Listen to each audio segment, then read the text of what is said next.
आज है 4 दिसंबर गुरुवार का दिन। नमस्कार। हरकारा के इस ऑडियो अंक में आपका स्वागत है। हरकारा लेकर आया है आज के न्यूज़लेटर का पॉडकास्ट, जिसे आपके लिए तैयार किया है निधिश त्यागी के साथ राजेश चतुर्वेदी, गौरव नौरियाल और फलक अफशान ने। जिन खबरों का जिक्र हम यहाँ कर रहे हैं, उनके लिंक्स और विस्तृत जानकारी मूल न्यूज़लेटर में है। सुनिए ऑटोमेटेड आवाज़ में। हरकारा यानी हिंदी भाषियों के लिए क्यूरेटेड न्यूज़लेटर।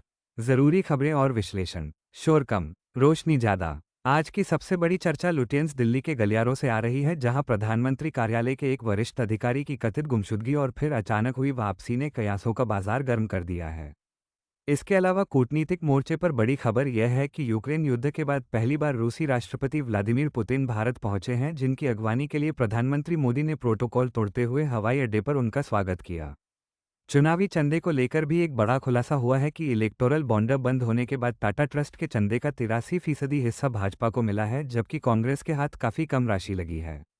उधर पर्यावरण के मोर्चे पर खबर चिंताजनक है, क्योंकि पराली जलाने के मामले में पंजाब नहीं बल्कि अब कृषि मंत्री शिवराज सिंह चौहान का गृह राज्य मध्य प्रदेश देश में सबसे अव्वल हो गया है। इसके साथ ही हम बात करेंगे गिरते भारतीय निर्यात की, दिल्ली विश्वविद्यालय के शिक्षकों पर लगी नई पाबंदियों की, और 16 साल बाद भी न्याय न मिलने पर सुप्रीम कोर्ट द्वारा सिस्टम को फटकार लगाने वाले एसिड अटैक मामले की। विस्तार से खबरों की शुरुआत करते हैं प्रधानमंत्री कार्यालय यानी पीएमओ से जुड़ी उस खबर से जिसने दिल्ली के सियासी और मीडिया हलकों में हलचल मचा रखी है। द वायर की रिपोर्ट के अनुसार पीएमओ में विशेष कर्तव्य अधिकारी यानी ओएसडी संचार और सूचना प्रौद्योगिकी हिरेन जोशी, जो 2019 से संयुक्त सचिव रैंक पर देश के सबसे शक्तिशाली कार्यालय में एक महत्वपूर्ण नाम है, हाल ही में चर्चा का विषय बने हुए हैं। बड़े मीडिया के प्रमुख पत्रकारों के व्हाट्सएप फीड में उनकी स्थायी उपस्थिति रहती है, जहां वे सुर्खियों को निर्देशित करते हैं और कई लोगों के अनुसार यह भी तय करते हैं कि बड़े मीडिया को कवरेज किस तरह और किस झुकाव के साथ करनी चाहिए। 12 अक्टूबर के बाद से उनसे कोई व्हाट्सएप नहीं आने के कारण उनके शांत होने या हटा दिए जाने की चर्चा सोशल मीडिया पर जोरों पर थी। कुछ पत्रकारों का कहना है कि 24 नवंबर के बाद निर्देश आने बंद हो गए थे।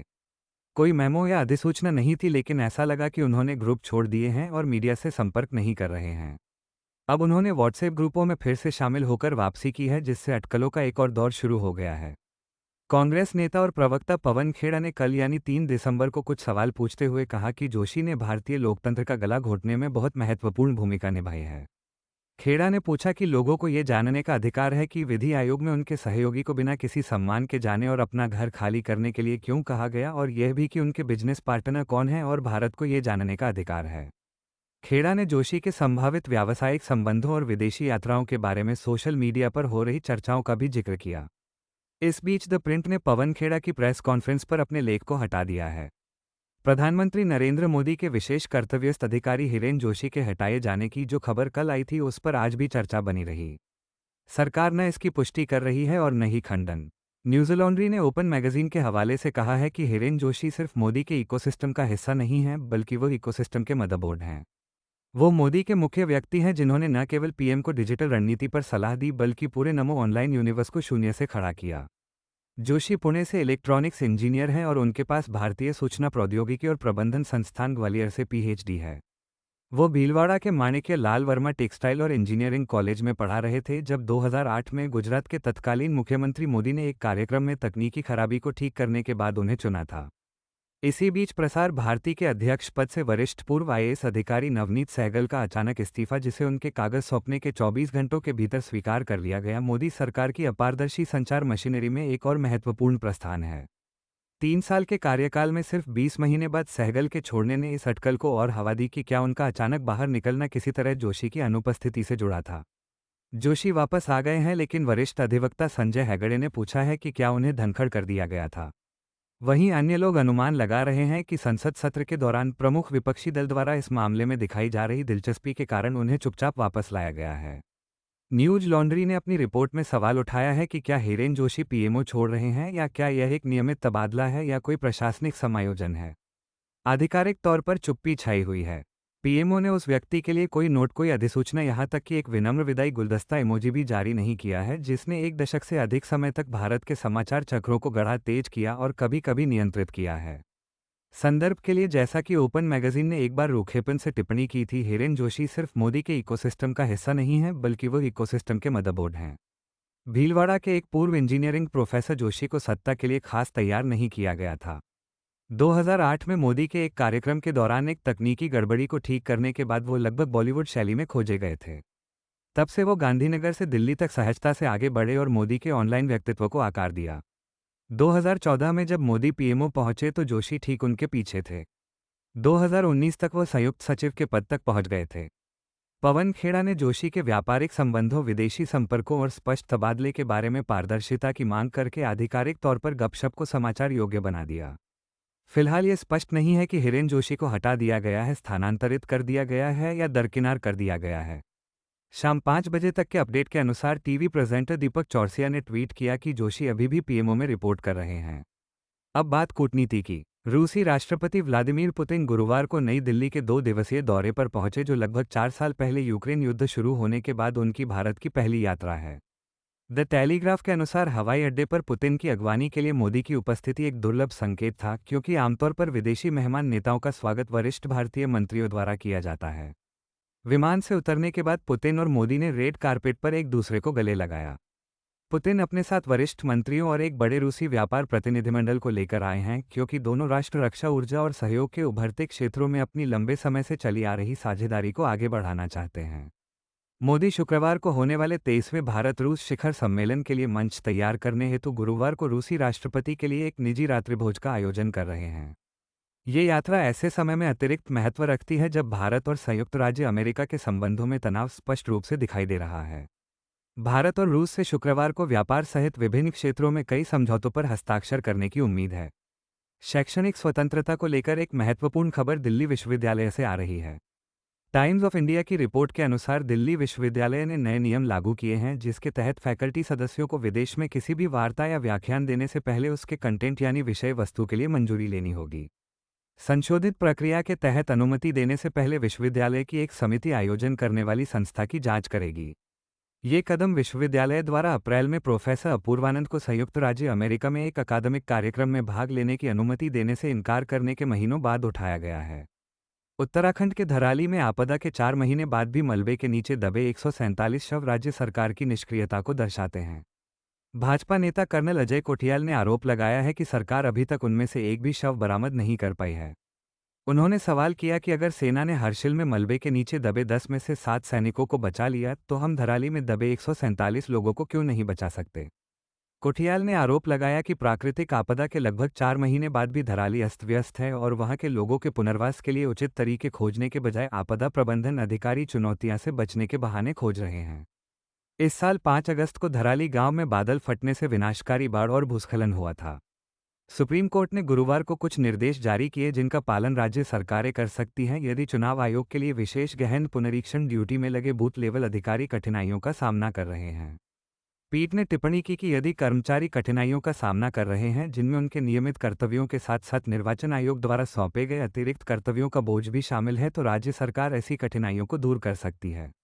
राज्य सरकारें भारत निर्वाचन आयोग के लिए अतिरिक्त कर्मचारियों की प्रतिनियुक्ति की वांछनीयता पर विचार कर सकती हैं, ताकि उनके काम के घंटों को आनुपातिक रूप से कम किया जा सके।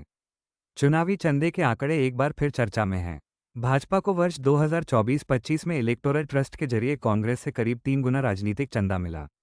सुप्रीम कोर्ट द्वारा चुनावी बॉन्ड को रद्द किए जाने के बाद राजनीतिक दलों ने घोषित कॉर्पोरेट और ट्रस्ट जुड़े चंदे में तेज वृद्धि दर्ज की है। टाटा समूह द्वारा नियंत्रित प्रोग्रेसिव इलेक्टोरल ट्रस्ट से सबसे अधिक धनराशि प्राप्त हुई। 2024-25 में इस ट्रस्ट के माध्यम से भेजे गए कुल 915 करोड़ रुपये में से भाजपा को 757.6 करोड़ रुपये मिले, जो ट्रस्ट के कुल वितरण का लगभग 83% है। कांग्रेस को 2024-25 में प्रोग्रेसिव इलेक्टोरल ट्रस्ट से 77.3 करोड़ रुपये प्राप्त हुए। इस वर्ष कांग्रेस का घोषित चंदा 2023-24 में प्राप्त 281.48 करोड़ रुपये से अधिक है, लेकिन पिछले वर्ष उसके बॉन्ड से प्राप्त 828 करोड़ रुपये से काफ़ी कम है। शिक्षा जगत से एक और चिंताजनक खबर है। द टेलीग्राफ के हवाले से खबर है कि भारतीय प्रबंधन संस्थान इंदौर की एक छात्रा ने संस्थान की प्लेसमेंट सेल के एक सदस्य पर यौन उत्पीड़न का आरोप लगाया है, जिसके बाद आंतरिक शिकायत समिति ने जांच शुरू कर दी है। पश्चिम बंगाल की राजनीति में भी उबाल है। तृणमूल कांग्रेस ने गुरुवार को अपने विधायक हुमायूं कबीर को पार्टी विरोधी गतिविधियों और सांप्रदायिक राजनीति के आरोप में निलंबित कर दिया। उन्हें मुर्शिदाबाद के बहरामपुर में मुख्यमंत्री ममता बनर्जी की रैली से ठीक पहले निलंबित किया गया। हुमायूं दरअसल मुर्शिदाबाद जिले में बाबरी मस्जिद का निर्माण करने वाले हैं। निलंबन के तुरंत बाद हुमायूं ने पार्टी से इस्तीफा देने और 22 दिसंबर को एक नया राजनीतिक मंच बनाने की धमकी दी। पर्यावरण के मोर्चे पर एक चौंकाने वाला डेटा सामने आया है। केंद्रीय कृषि मंत्री शिवराज सिंह चौहान के गृह राज्य मध्य प्रदेश का देश में पराली जलाने में सबसे अधिक योगदान है। भारतीय कृषि अनुसंधान परिषद ने 6 राज्यों में पराली जलाने की 33,028 सक्रिय घटनाएं दर्ज की। इन 6 राज्यों में पंजाब, हरियाणा, उत्तर प्रदेश, दिल्ली, राजस्थान और मध्य प्रदेश शामिल थे। इनमें सबसे अधिक 17,067 या 52% घटनाएं मध्य प्रदेश में दर्ज की गई। अर्थव्यवस्था की बात करें तो अमेरिकी टैरिफ, कमजोर वैश्विक मांग और कमोडिटी की गिरती कीमतों के तिहरे झटके के कारण भारतीय निर्यात संकट में फंसा हुआ लग रहा है। हालांकि चालू वित्त वर्ष की पहली छमाही के संचयी निर्यात आंकड़े बताते हैं कि सब कुछ ठीक है, लेकिन सितंबर से शुरू हुआ मासिक डेटा संकेत देता है कि हम एक धीमी गति वाली बड़ी दुर्घटना के बीच हो सकते हैं। उदाहरण के लिए अक्टूबर में न केवल अमेरिका, जिसने भारत पर 50% का भारी टैरिफ लगाया, बल्कि लगभग हर दूसरे गंतव्य के लिए निर्यात में व्यापक गिरावट देखी गई। निर्यात में गिरावट से सरकार के महत्वाकांक्षी वित्त वर्ष 2026 के लिए निर्धारित $1 ट्रिलियन के लक्ष्य पर भी संदेह के बादल छा गए हैं। एमएसएमई, जो भारत के कुल निर्यात का लगभग 40% हिस्सा है, सबसे ज्यादा प्रभावित हुए हैं। एल्गार परिषद मामले में बॉम्बे हाईकोर्ट ने गुरुवार को दिल्ली विश्वविद्यालय के पूर्व एसोसिएट प्रोफेसर हनी बाबू को जमानत दे दी है। अदालत ने ये राहत उनकी 5 साल से अधिक लंबी हिरासत और ट्रायल में लगातार देरी को ध्यान में रखते हुए दी।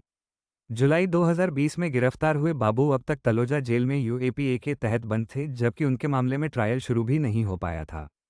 हाई कोर्ट के इस फैसले ने हनी बाबू की रिहाई का रास्ता साफ कर दिया है। दिल्ली में प्रदूषण दिन ब दिन बदतर होता जा रहा है। द हिंदू की रिपोर्ट के मुताबिक पंजाब और हरियाणा में इस साल पराली जलाने की घटनाओं में 2021 की तुलना में 90% की कमी दर्ज की गई। इसके बावजूद दिल्ली में प्रदूषण का स्तर बेहद अधिक बना रहा।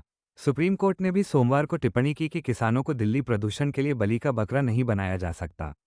Centre for science and environment के नए आकलन के अनुसार दिल्ली और एनसीआर अब पराली के धुएं में गुम होने का बहाना नहीं दे सकते।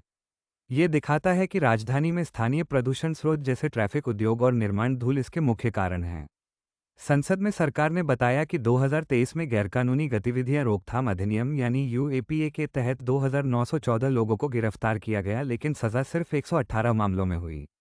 सरकार के अनुसार 2019 से 2023 के बीच कुल 10,440 लोगों की गिरफ्तारी हुई, जबकि सिर्फ 335 लोगों को दोषी ठहराया गया। इसका मतलब है कि 5 साल में सिर्फ 3.2% मामलों में ही सजा हो पाई। ये जानकारी लोकसभा में गृह राज्य मंत्री नित्यानंद राय ने दी। न्याय व्यवस्था में देरी का एक और शर्मनाक उदाहरण सामने आया है।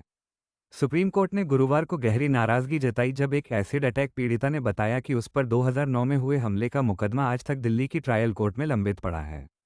केरल में कांग्रेस ने अपने पलक्कड़ विधायक राहुल मेमकुट्टाथिल को लगातार यौन दुराचार के आरोपों का सामना करने के कारण निष्कासित कर दिया है। इससे पहले गुरुवार को तिरुवनंतपुरम की एक अदालत ने उस मामले में उनकी अग्रिम जमानत याचिका खारिज कर दी, जहां एक महिला ने उन पर बलात्कार करने और गर्भपात के लिए मजबूर करने का आरोप लगाया है। अंत में बात रूस और अमेरिका के बीच चल रही बातचीत की। बीबीसी की रिपोर्ट के अनुसार राष्ट्रपति व्लादिमीर पुतिन ने कहा है कि क्रेमलिन में अमेरिकी वार्ताकारों के साथ बातचीत के बाद मॉस्को रूस यूक्रेन युद्ध को समाप्त करने की अमेरिकी योजना के कुछ हिस्सों से असहमत है। इंडिया टुडे को दिए एक इंटरव्यू में पुतिन ने कहा कि कई बार हमने कहा कि हाँ, हम इस पर चर्चा कर सकते हैं, लेकिन उस पर हम सहमत नहीं हो सकते। उन्होंने सीधे तौर पर उन बिंदुओं का नाम नहीं लिया जिन पर असहमति है, लेकिन कम से कम 2 बड़े विवादित मुद्दे बने हुए हैं, जो रूसी सेना द्वारा कब्जा किए गए यूक्रेनी क्षेत्र का भविष्य और यूक्रेन के लिए सुरक्षा गारंटी से संबंधित हैं। यूक्रेनी विदेश मंत्री ने पुतिन पर दुनिया का समय बर्बाद करने का आरोप लगाया है। एक अलग घटनाक्रम में जर्मनी की समाचार वेबसाइट डेर स्पीगल ने कहा कि उसे एक कॉन्फ्रेंस कॉल की गोपनीय ट्रांसक्रिप्ट मिली है, जिसमें यूरोपीय नेताओं ने अमेरिकी वार्ता पर चिंता व्यक्त की है। आज के लिए इतना ही। हमें बताइए अपनी प्रतिक्रिया, सुझाव और टिप्पणी। मिलेंगे हरकारा के अगले अंक के साथ। आप हरकारा को सबस्टैक के अलावा WhatsApp, LinkedIn, Insta, Facebook, YouTube, Spotify, Twitter और ब्लू स्काई पर भी पा सकते हैं। हरकारा यानी शोर कम, रोशनी ज्यादा। धन्यवाद। जीते हैं यहाँ दुनिया को धोखा देकर। आज की ताजा खबर, आज की ताजा खबर, आज की ताजा खबर। आओ काका जी इधर, आओ मामा जी इधर, सुनो दुनिया।